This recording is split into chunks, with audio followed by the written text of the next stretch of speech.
मोदी जी से खुश हैं जिनका कभी उस स्थिति से सामना नहीं हुआ। देखिए, मैं मोदी का भी कभी आलोचना नहीं करता हूँ, ना मैं कभी करूंगा, ना मैं हेमंत कभी करूंगा। मैं उनकी नीतियों की बात करता हूँ।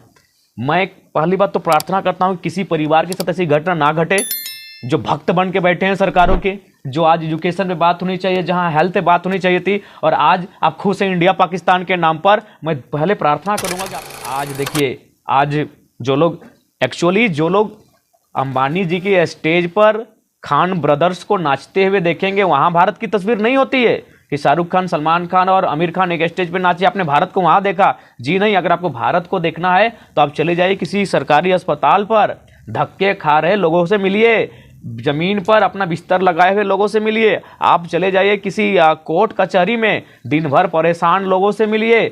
आपको अगर वास्तव में असल भारत को जानना है, हाँ बहुसंख्यक लोग रहते हैं, अमीर लोग रहते हैं, वहां जाइएगा तो भारत सुहाना दिखेगा। वो भारत की असली तस्वीर नहीं है श्रीमान, भारत की असली वो रैयत नहीं।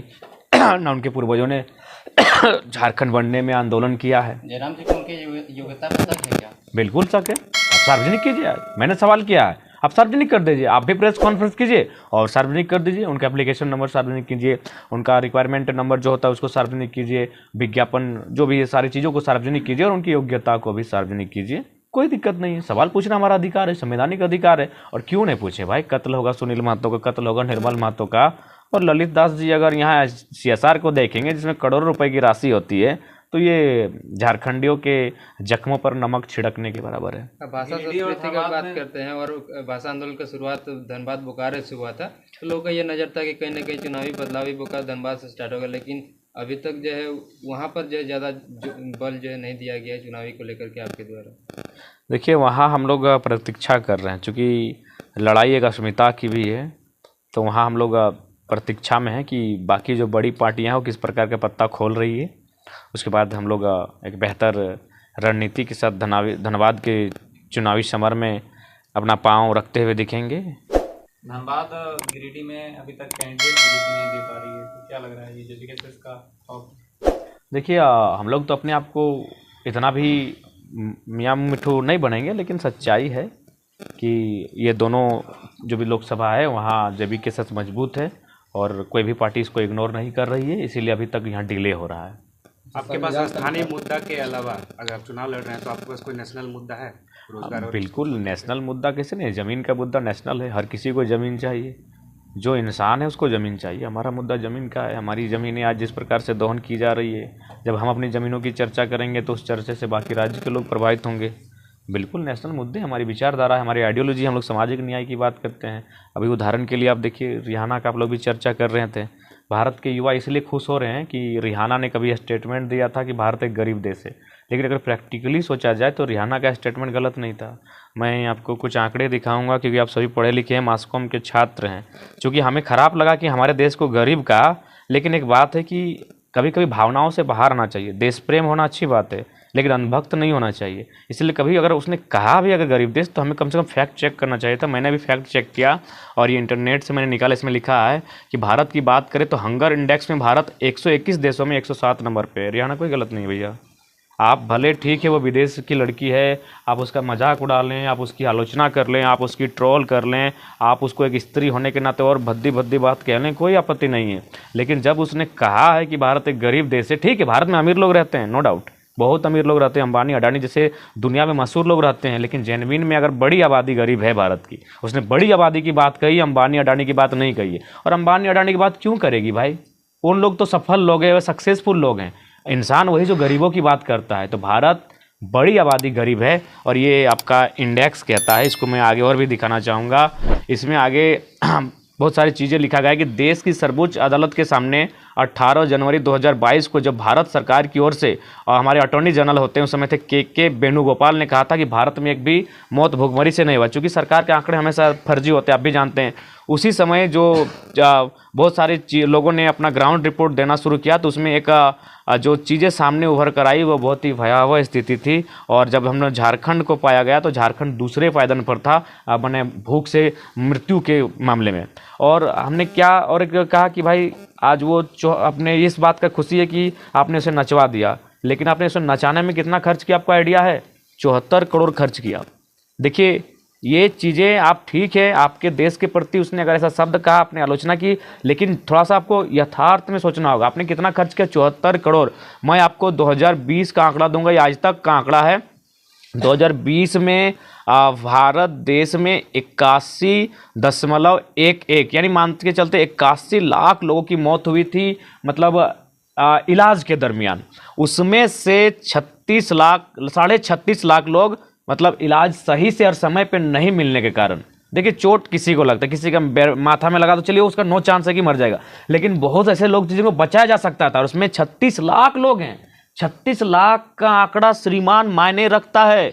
लेकिन आज देखिए, आप लोग यूट्यूबर वाले पत्रकार हैं, लेकिन कितना गंभीर सवाल पे हम लोग चर्चा कर रहे हैं। लेकिन देश की एक जो काबिल मीडिया है, जो पढ़े लिखे लोग हैं, वो गाय गोबर गुड़ और इंडिया पाकिस्तान, हिंदू मुसलमान और धर्म पे चर्चा करके डिबेट करती है। बताइए, आप लोग अभी सीखने वाले लर्नर पत्रकार हैं, अभी आप लोग यूट्यूबर पत्रकार हैं, और हम लोग देखिए आज रात के 12 बजे हम लोग कितना गंभीर विषय पे चर्चा कर रहे हैं। एक साधारण सा लड़का जयराम महतो कितना गंभीर विषय खोल के बैठा है, लेकिन देश के प्रधानमंत्री आज तक प्रेस कॉन्फ्रेंस नहीं कर पाए। वो प्रेस कॉन्फ्रेंस क्या करते हैं कि आम आप काट के खाते हैं कि चूस के खाते हैं, आप बंटवा रखते हैं, आप थकते नहीं है, और जैसे ही एक सवाल होता है, नहीं नहीं हमारा रिश्ता रहने दीजिएगा, एक गिलास पानी मिलेगा, उठ के निकल जाते हैं। तो ठीक है, आपने रिहाना की आलोचना की, लेकिन आप उन्होंने 74 करोड़ आपका देश कैसे लेके गया अभी गरीब देश से, ये बहुत दुर्भाग्य की बात है। यहाँ आंकड़े 2020 के हैं, 36 लाख लोग मर जाते हैं इलाज नहीं हो पाने के कारण, और ये सम्मानित सर्वे है, ये कोई फर्जी डाटा नहीं है। आपके सामने हमारे मोबाइल स्क्रीन पर देख लीजिए, इसलिए आज हम देख कर बात करना चाहते हैं। आप तो बस खुश हो गए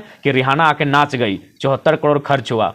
मुझे अंबानी से आपत्ति नहीं है, लेकिन मुझे भारत की उस लोकतांत्रिक व्यवस्था से आपत्ति है कि एक व्यक्ति इतना अमीर कैसे हो सकता है कि इंसान को खरीद ले, और एक व्यक्ति इतना गरीब कैसे हो सकता है कि उसे अपने आप को बेचना पड़े। ये भगत सिंह का भारत नहीं है।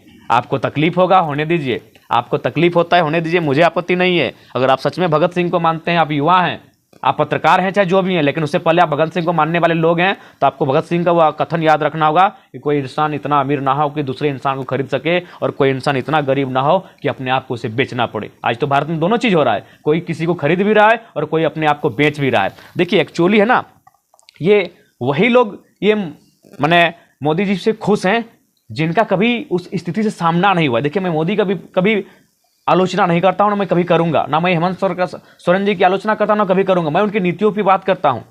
मैं पहली बात तो प्रार्थना करता हूं कि किसी परिवार के साथ ऐसी घटना ना घटे जो भक्त बन के बैठे हैं सरकारों के, जो आज एजुकेशन पे बात होनी चाहिए, जहां हेल्थ पे बात होनी चाहिए थी, और आज आप खुश हैं इंडिया पाकिस्तान के नाम पर। मैं पहले प्रार्थना करूंगा कि आपके परिवार में ऐसा घटना ना घटे।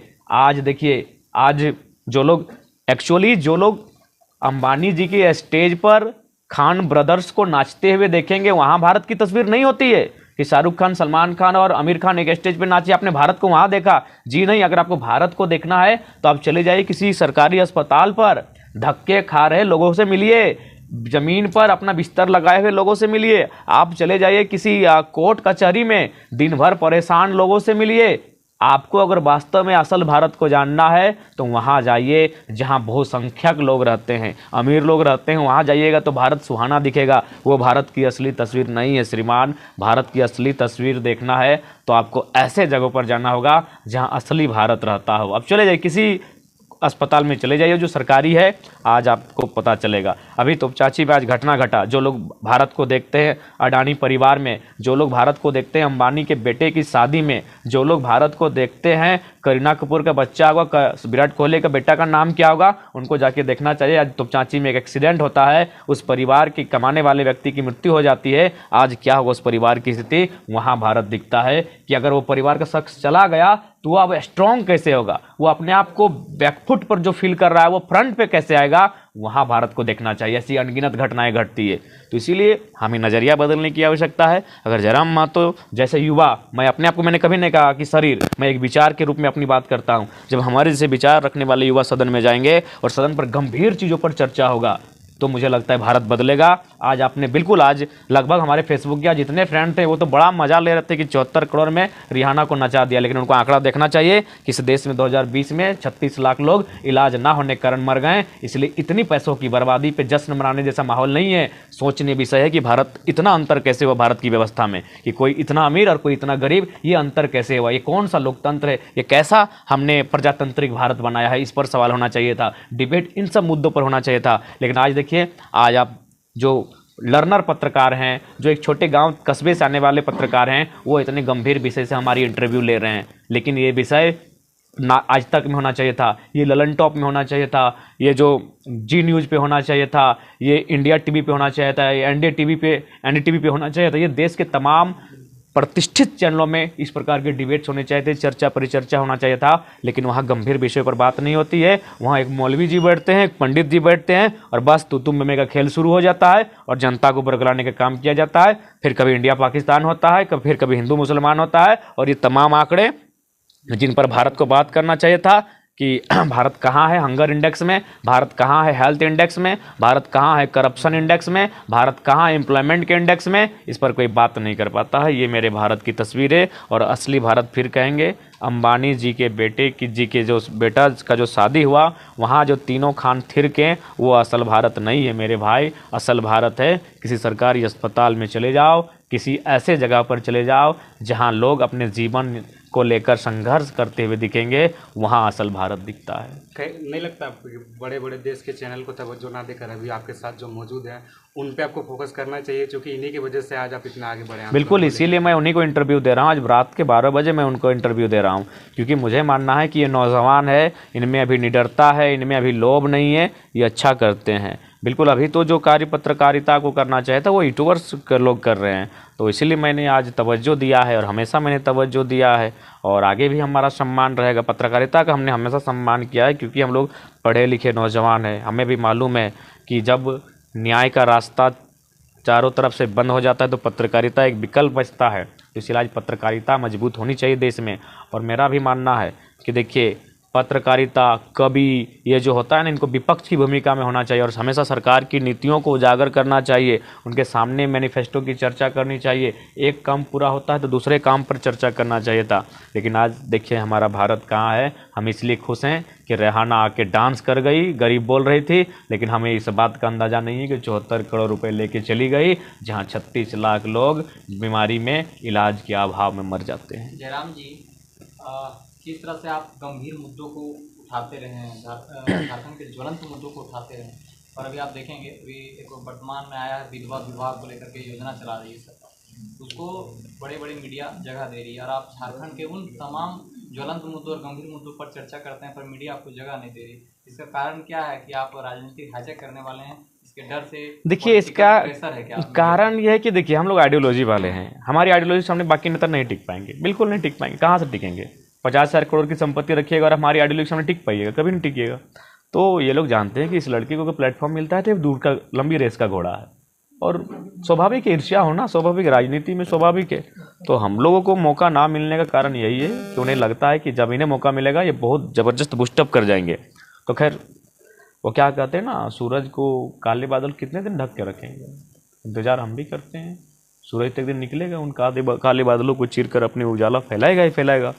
और नेशनल मीडिया ना सही, आप हैं मीडिया, आप ही मीडिया हैं, आपके माध्यम से झारखंड के गांव तक, कस्बों तक हमारी आवाज़ जा रही है, ये बड़ी बात है। अब राजनीति के महाकुंभ में कूद भी चुके हैं, बड़े बड़े और भी पार्टियां हैं जो प्रचार जोरों से कर रही है। आपको सहयोग किस प्रकार से मिला, आपका फंडिंग कहाँ से हो रहा है? देखिए, हमारा फंडिंग जनता है। मैंने आपको हिसाब दिया था, मान के चलिए, मान लेते हैं 1 लाख लोग ही हमें वोट देंगे। गिरिडीह लोकसभा में 18 लाख के आसपास वोटर हैं, अगर 1 लाख लोग ही हमें वोट दें, मानते हैं हालांकि ज़्यादा जाएगा, और जीतने का भी चांसेस हम लोग का बहुत अच्छा है, हम लोग को लगता है जीतेंगे गिरिडीह लोकसभा। तो 1 लाख लोग अगर हमें वोट देने के साथ साथ अगर 100 रुपये देते हैं तो सीधा 1 करोड़ हो जाएगा। अगर वो 1000 रुपये देते हैं तो वो 10 करोड़ हो जाएगा। चुनाव 10 करोड़ रुपये मायने है भैया, बिल्कुल। जिस प्रकार से आप बीजेपी का आलोचना करता है, तो क्या लगता है कि बीजेपी के पास में कुछ वैसा मुद्दा बचा नहीं अब चुनाव लड़ने के लिए? नहीं, देखिए, भारतीय जनता पार्टी दुनिया की सबसे बड़ी पार्टी है, मुद्दा बहुत है, लेकिन वो लड़ नहीं पाएगी क्योंकि वो कॉरपोरेट से घिरी हुई है। आज उसी के प्रमाण है कि एक अडानी को खुश करने के लिए हंसदेव जंगल कटवाना पड़ा। जिस प्रकार से अगर संविधान के अनुसार हम देखें कि आप लोगों का भाषा संघर्ष समिति बाहरी विधायक या बाहरी लोकसभा संसद का आलोचना की है, लेकिन अगर संविधान की हम बात करें, संविधान में वो भारत निवासी हो, अलग लोकसभा क्षेत्र से भी लड़ सकता है। बिल्कुल, भारत देश के, हमने वो कभी नहीं कहा कि वो ना लड़े, हमने ये कहा कि हमारे साथ ये सौतेला व्यवहार क्यों। वही लोग महाराष्ट्र में चुनाव नहीं लड़ते हैं, लेकिन अब वही लोग तमिलनाडु में चुनाव नहीं लड़ते हैं। तो बिहार के अभी दक्षिणी दिल्ली में आसनसोल का अगर लोकसभा की बात करें जाए तो वहाँ पे भी देखिए, बंगाल में उनका प्रभुत्व नहीं है। आसनसोल, किस आसनसोल की आप बात कर रहे हैं? दिल्ली की? नहीं, कोलकाता, बंगाल के आसनसोल की बात कर रहे हैं, क्योंकि पश्चिमी दिल्ली में भी है। देखिए, दिल्ली पहला बात तो केंद्र शासित राज्य है, वो पूर्ण राज्य नहीं है, इसीलिए